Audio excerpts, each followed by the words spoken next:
Bismillahirrahmanirrahim. Assalamualaikum warahmatullahi wabarakatuh. Puja dan puji syukur kita panjatkan kehadiran Allah Subhanahu wa Ta'ala.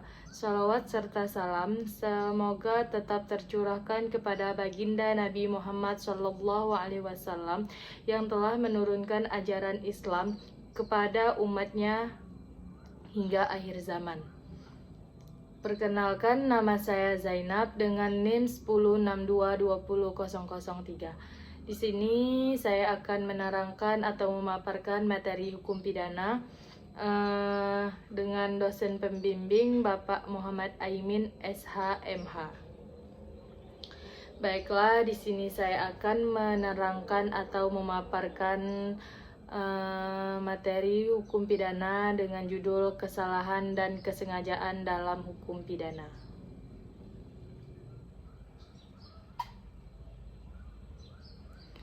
Mengenal lebih dekat dengan kesalahan dan kesengajaan atau kealpaan dalam hal pertanggungjawaban pidana mengenai dapat atau tidak dapatnya seseorang pidana yang mana hal tersebut berhubung dengan asas tindak pidana tanpa kesalahan. Menurut konsepnya, pertanggungjawaban pidana mempunyai dua unsur, yaitu unsur kesalahan dan bentuk kesalahan. Unsur kesalahan dari teori beberapa hal antara lain melakukan tindak pidana, kemampuan untuk bertanggung jawab, dan tidak adanya alasan pemaaf. Sedangkan unsur bentuk kesalahan meliputi kesengajaan atau kealpaan. Salah satu yang harus dipenuhi dalam tindak pidana adalah unsur subjektifnya, yaitu tentang adanya kesalahan. Ada dua macam kesalahan dalam kajian hukum pidana, yaitu kesengajaan dolosa dan kealpaan atau culpa.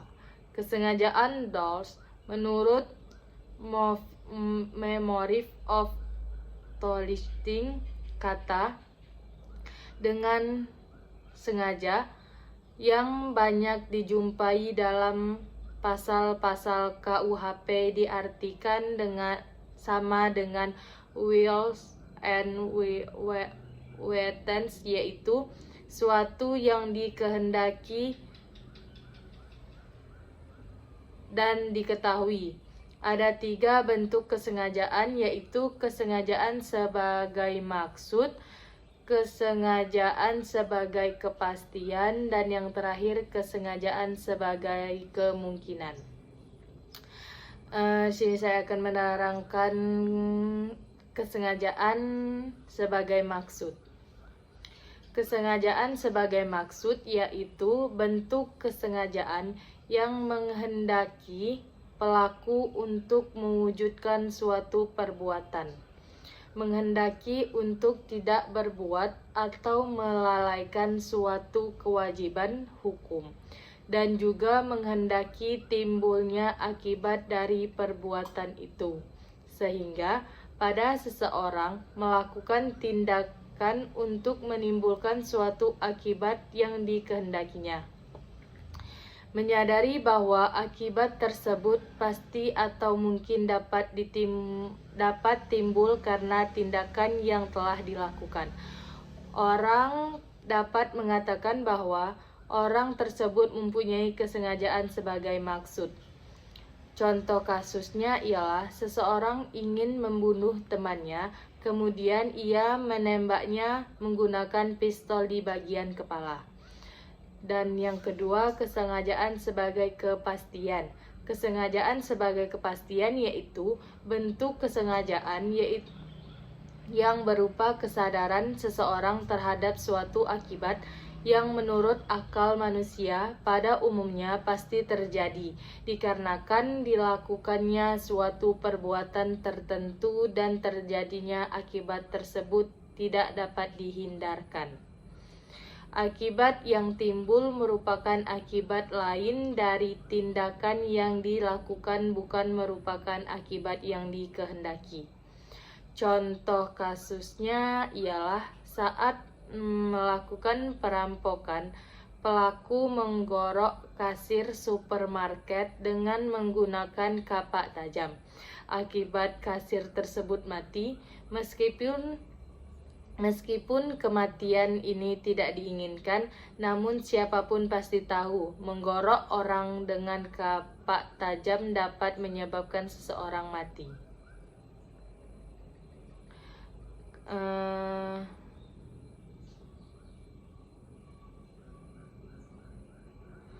Terus yang ketiga, kesengajaan sebagai kemungkinan.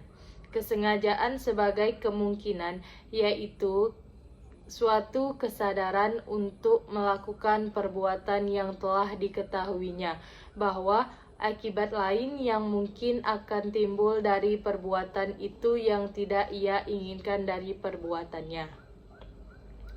Namun, si pembuat tidak membatalkan niat untuk melakukannya. Dalam Dolls ini dikenal teori apa boleh buat, bahwa sesungguhnya akibat dari keadaan yang diketahui kemungkinan akan terjadi. Jika tidak disetujui, tetapi meskipun demikian, untuk mencapai apa yang dimaksud, resiko akan timbulnya akibat atau di samping maksud itu pun diterima. Contoh kasusnya, seseorang terdakwa mengatakan bahwa ia tidak bermaksud untuk membunuh korban, tapi semestinya ia menyadari apabila sebilah pedang ditebaskan pada bagian badan manusia akan menyebabkan pendarahan yang hebat, dan kemungkinan besar si korban akan kehabisan darah yang akan mengakibatkan kematian. Kealpaan atau kulpa. Menurut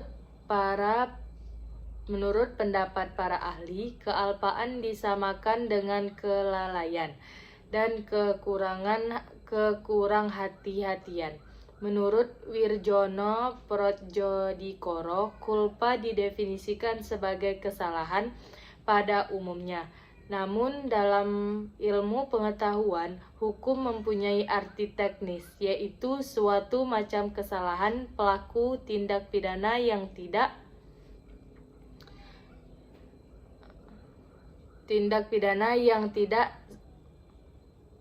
seberat kesengajaan yang disebabkan dari kurang berhati-hati sehingga akibat yang tidak disengaja terjadi. Kulpa dibedakan menjadi dua, yaitu culpa levissima dan culpa lata. Culpa levissima adalah kealpaan yang ringan, sedangkan culpa lata adalah kealpaan berat. Menurut para ahli hukum, culpa levissima dijumpai di dalam jenis kejahatan oleh karena sifatnya yang ringan, namun dapat pula dijumpai dalam pelanggaran dari buku 3 KUHP. Sebaliknya, ada pandangan bahwa culpa levissima oleh undang-undang tidak diperhatikan sehingga tidak diancam pidana, sedangkan bagi culpa lata dipandang sebagai suatu kejahatan karena kealpaan. Persamaan dan perbedaan Dolls dan culpa. Adapun persamaan dan perbedaan antara Dolls dan culpa sebagai berikut. Dolls mengandung kesalahan yang mempunyai jenis yang berbeda dengan culpa, akan tetapi mempunyai dasar yang sama, yaitu adanya perbuatan yang dilarang dan diancam dengan pidana, adanya kemampuan bertanggung jawab, dan tidak adanya alasan pemaaf. Dilihat dari perbedaan Dolls dan culpa, miliki perbedaan dalam hal bentuknya. Dalam Dolls, sikap batin orang yang melakukannya adalah berbeda.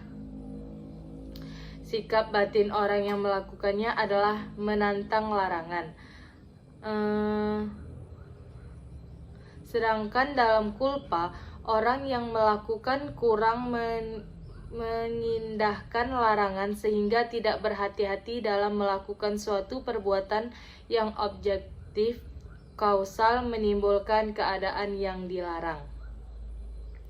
Oleh karena itu, penjelasan mengenai mengenal lebih dekat kesengajaan dan kealpaan. Baiklah, di sini saya akan itulah pemaparan materi pertama, dan saya akan lanjutkan pemaparan materi yang kedua dengan judul kausalitas.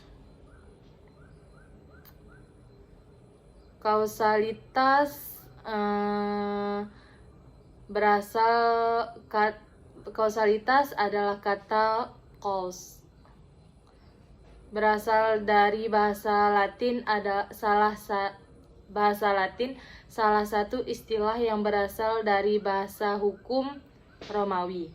Dari makna dasar sebab, alasan penyebab, dan suatu sebab adalah penyebab dari sesuatu yang disebabkan.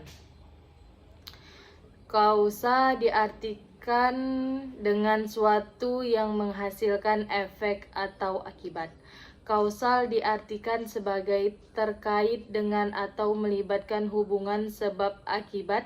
Ada hubungan sebab akibat antara tindakan terdakwa dan cedera penggugat. Causality diartikan sebagai prinsip hubungan sebab akibat. Hubungan antara sebab dan akibat. Secara etimologi, kausalitas atau kausalitet berasal dari kata dasar kausa yang berarti sebab. Kata kausa dalam kamus hukum diartikan dengan alasan atau dasar hukum, atau suatu sebab yang dapat menimbulkan suatu kewajiban. Berdasarkan pengertian di atas, dapat diartikan kesimpulan bahwa kausalitas merupakan suatu yang menyatakan tentang hubungan sebab dan akibat. Dalam ilmu hukum pidana, ajaran kausalitas dimaksud untuk menentukan hubungan objektif antara perbuatan manusia dengan akibat yang tidak dikehendaki undang-undang. Ajaran kausalitas ini adalah ajaran yang permasalahan hingga beberapa jauh suatu tindakan itu dapat dipandang sebagai penyebab dari suatu keadaan, atau hingga beberapa jauh suatu keadaan itu dapat dipandang sebagai suatu akibat dari suatu tindakan, dan sampai di mana seseorang yang telah melakukan tindakan tersebut dapat diminta pertanggungjawaban menurut hukum pidana. Ada beberapa macam ajaran kausalitas yang dapat dikelompokkan ke dalam 4 teori besar, yaitu teori conditio sine qua non, teori generalisir, teori individualisir, dan yang terakhir teori relevansi. Pertama, teori conditio sine qua non. Teori ini disebut juga teori mutlak, yang menyatakan bahwa musabab adalah setiap syarat yang tidak dapat dihilangkan untuk menimbulkan akibat. Teori ini dikemukakan oleh von Bury. Menurut von Bury, syarat budigum identik dengan musabab oleh sebab, karena itu setiap syarat mempunyai nilai yang sama. Dan yang kedua, teori generalisir. Teori ini dianggap terlalu luas dalam menentukan pertanggungjawaban pidana. Oleh karena itu, banyak mendapatkan penolakan pada awal kelahirannya. Terlebih, menurut teori tersebut, tidak ada batasan antara syarat dan musabab. Sebagai reaksi dari teori conditio sine qua non, muncullah teori generalisir dan teori individualisir dari Traeger yang mencari batasan antara syarat dan musabab. Tugasnya hanya mencari satu saja dari sekian banyak sebab, yaitu perbuatan manakah yang menimbulkan akibat yang dilarang. Teori generalisasi melihat sebab ini di abstrak menurut perhitungan yang langkah yang menimbulkan akibat, termasuk dalam teori generalisir adalah teori alquan subjektif yang dikemukakan oleh J. von Chris. Dan yang ketiga, teori individualisir. Teori individualisir melihat sebab incoreato atau postform. Di sini hal ini kasus diukur menurut pandangan individual. Ada 3 nama besar pengikut. Ada 3 besar penganut teori individualisir yang dikemukakan oleh Traeger dengan masing-masing perbedaannya sebagai berikut. Bregmer dengan Miss Wikasmi Bidwung, artinya dari berbagai macam syarat. Dari syarat manakah yang paling utama untuk menentukan akibat, perbuatan mana yang memberikan pengaruh paling besar terhadap timbulnya akibat. Dan yang terakhir, teori referensi.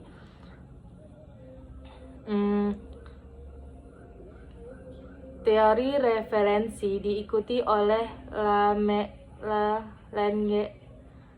Langemeyer dan Mazger. Teori ini tidak dimulai dengan mengadakan perbedaan antara musabab dan syarat, seperti teori menganalisir dan teori mengindividualisir, tetapi dimulai dengan menginterpretasi rumusan delik dengan bersangkutan. Dari rumusan delik yang hanya membuat akibat yang dilarang, dicoba untuk menentukan kelakuan-kelakuan apakah kiranya yang dimaksud pada waktu membuat larangan tersebut. Jadi jika pada teori mengeneralisir dan teori mengindividualisir, yang menjadi pernyataan penting adalah adakah kelakuan ini menjadikan musabab dari akibat yang dilarang.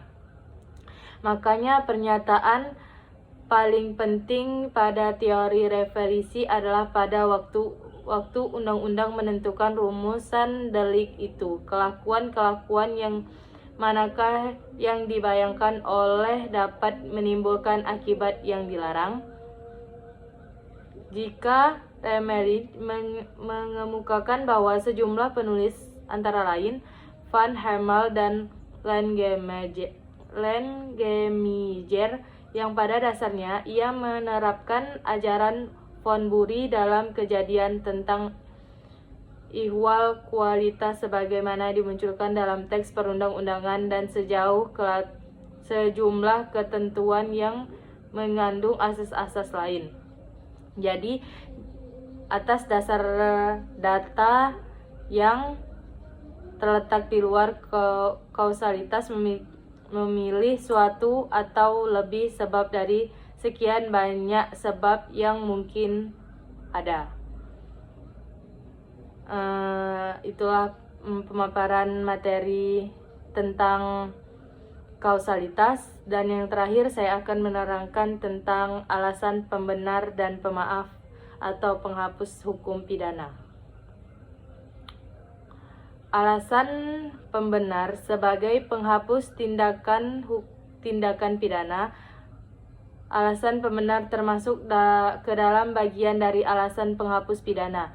Penghapus pidana adalah peraturan yang terutama ditunjukkan kepada hakim. Alasan pembenar adalah pembelaan terpaksa atau notwehr sebagaimana yang tertulis dalam pasal 49 ayat 1 KUHP yang berbunyi, barang siapa melakukan perbuatan pembelaan terpaksa untuk diri sendiri maupun orang lain, kehormatan, kesusilaan atau harta benda diri sendiri maupun orang lain, karena serangan atau ancaman seorang yang sangat dekat pada saat itu yang melawan hukum pada saat itu. Adanya sebuah tindakan pidana tidak selalu mendatangkan hukuman bagi orang yang melakukannya. Hal ini dilakukan dari sudut kemampuan bertanggung jawab. Maka hanya seseorang yang mampu bertanggung jawab dapat dipertanggungjawabkan atas perbuatannya. Tindakan pidana, jika ia tidak ada kesalahan, merupakan asas pertanggungjawaban pidana. Oleh sebab itu, dalam hal ini dipidananya seseorang yang melakukan perbuatan sebagaimana yang telah diancamkan. Ini tergantung dari persoalan apakah dalam melakukan perbuatan ini seseorang tersebut mempunyai kesalahan. Oleh karena itu, hal tersebut pertanggungjawaban pidana atau kesalahan menurut hukum pidana terdiri atas 3 syarat, yaitu kemampuan bertanggung jawab atau dapat bertanggung jawabkan dari sisi pembuat, adanya perbuatan melawan hukum, yaitu suatu sikap psikis si pelaku yang berhubungan dengan kelakuannya, yaitu disengaja dan sikap kurang hati-hati. 3. Tidak ada alasan pembenar atau alasan yang menghapuskan pertanggungjawaban pidana bagi si pembuat. Baiklah, hanya itulah pemaparan dari saya. Kurang dan lebih saya mohon maaf. Assalamualaikum warahmatullahi wabarakatuh.